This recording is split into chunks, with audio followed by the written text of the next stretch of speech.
My guest today is Michael Greenstone. Michael is a professor of economics at the University of Chicago and holds a PhD in economics from Greenstone University. He was the chief economist for President Obama's Council of Economic Advisors and is one of the leading experts on the economics of climate change.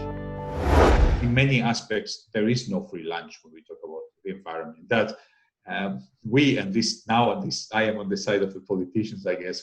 Politicians like to think that, okay, we'll do more environmental fighting and it will be easy because it will create jobs and make everybody happier.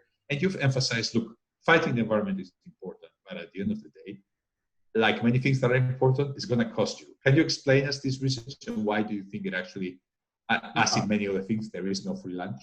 Yeah, no. So let's just start. One way to start with it is, would we be better off without climate change? Absolutely. We would be way better off without climate change. So what we're stuck with are trying to balance the cost of reducing emissions versus the cost, find some balance between that and the costs of climate damages. And both of those things are bad things. We don't want either. Often the political discourse tries to look for a way to put a shiny face on it. But at the end of the day, we're doing things that we wouldn't otherwise choose to do because they're expensive. And so I've had a series of papers that look at individual policies to reduce carbon. And when we don't turn to the kind of cap and trade market or markets that you were pointing to, you can often end up with quite expensive approaches. So a favorite one in the United States are energy efficiency policies. Everyone thinks of their attic in their home and how it's leaky, and it must be very cost effective to make it less leaky.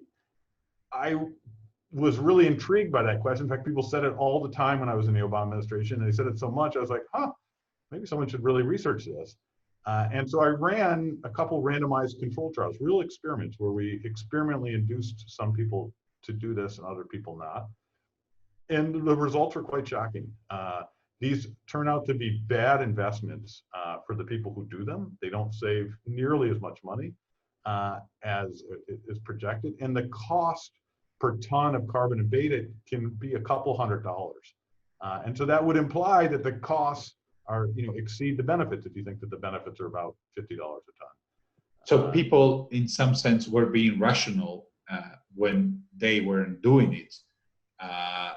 There was really no private reason, even socially there wasn't a reason, but even there was no really a private reason for them to invest.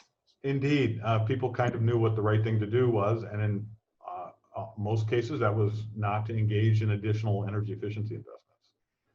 And a lot of carbon policies have this flavor of, I like to think of it as like looking for the win-win, or I guess you would say the free lunch, where you don't actually attack, the enemy here is carbon.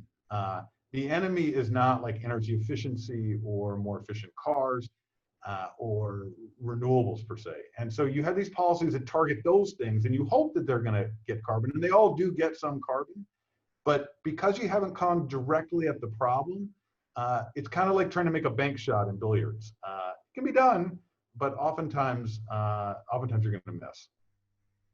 I know you've probably explained these things to many politicians. It's not an easy case to make. It's much easier, of course, for us to say, well, there are all these other benefits, and it's harder when you're just telling people, look, these are your greens, you have to eat them. And often people find it hard to make this case. Yes, and I think I totally understand. I'm not saying the political problem is easy, but I think when weighed against, my concern, I guess the way I like to think about it is, my concern is that we're going to do and are doing a bunch of policies that are going to make us feel better about ourselves.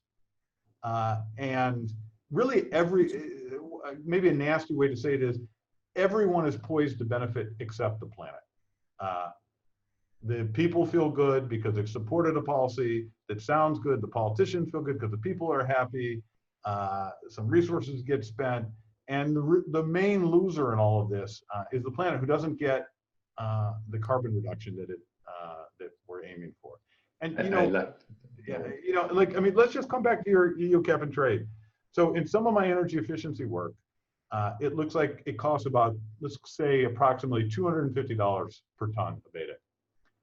Now, I could go to the EU cap and trade market and get a ton for $25. And I could just buy a permit and pull it out of the market, and it would have the same 1 ton effect.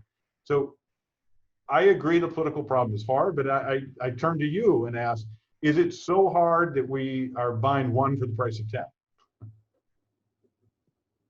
I mean, it is, I guess. So Mike, one thing that is politically seems feasible, and that we've been working in Europe for the last few months, and you've worked in the Obama administration on it, is the carbon border adjustment tax. For those listeners who don't know what it is, basically the idea is you have different countries pay different carbon prices. So some imports are coming with potentially high carbon content that hasn't paid a price for it. So on the border, you kind of tax or have a mechanism to adjust so that they pay the same price as would have paid inside. This has politically seemed supported by unions who don't like the jobs to go away. It's supported by businesses who don't like the loss of competitiveness. A big aluminum plant moves to Morocco or to China because the price of energy is lower. But it's very hard to implement. What's your experience with this? So that is something that as I probably spent 100 hours or 200 hours on in the Obama administration. I guess there's a couple of perspectives. The first is our conclusion was legally it is feasible under WTO. I would say economically. Explain why the WTO is relevant here, because it's important to. Oh yes, so it's effectively a tax on imports from other countries, and there is an important question of whether or not you're treating. Maybe you would just say that you were doing that to protect your home industry, and the solution was as long as so the lawyer said that it was feasible. But then that unpacked like a whole series of questions about, well, fine, it's feasible, but then China should get credit for whatever carbon policies they have in place. And you would want to put those on kind of an equal playing field with the tax, say, in the EU. And the more it was one of those situations where the more you learned about it, it seemed like the less you knew. So you would have to have a view on what the carbon content of the steel bars were that were coming into the EU, which could vary depending on where they were constructed. You would then have to have a view on what was the implicit environmental tax they faced in China or Brazil or wherever. And it just felt like it would go on and on and on. So that's to be a little negative about it. But where I think it's coming from that is really great and important is it really is global climate change. And our ability, in the United States or in the EU, to influence other rich countries, to influence carbon policy in other countries is quite limited. And this would absolutely be a tool to do that. And I can't overstate the importance of there being carbon policy in other parts of the world. And just to give you a flavor for that, I looked up these numbers before we got together here. Projected emissions between 2020 and 2100, so the remainder of the century, in the world, the US is only supposed to be 11%, the EU 5%, China 31%, India 11%, other developing countries 32%. So one way to say it is the EU and the US are only going to are projected to account for 15% of emissions going forward. So even if we went to zero, unless the other parts of the world find a way to embrace carbon policy of one form or another, the ability to influence the degree of climate change we're going to face is quite limited. So Mike, let me push you on this then. If as you say, the big picture here is China, India, and the development world, and you think carbon border adjustment mechanisms are going to be potentially very complicated.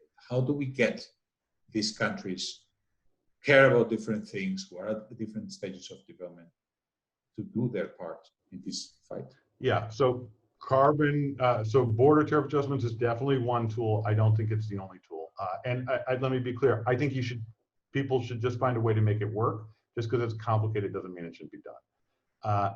But I think the fundamental challenge here is I think it's actually wrong to think of it as a climate challenge. I think it's a global energy challenge. And so what do I mean by that?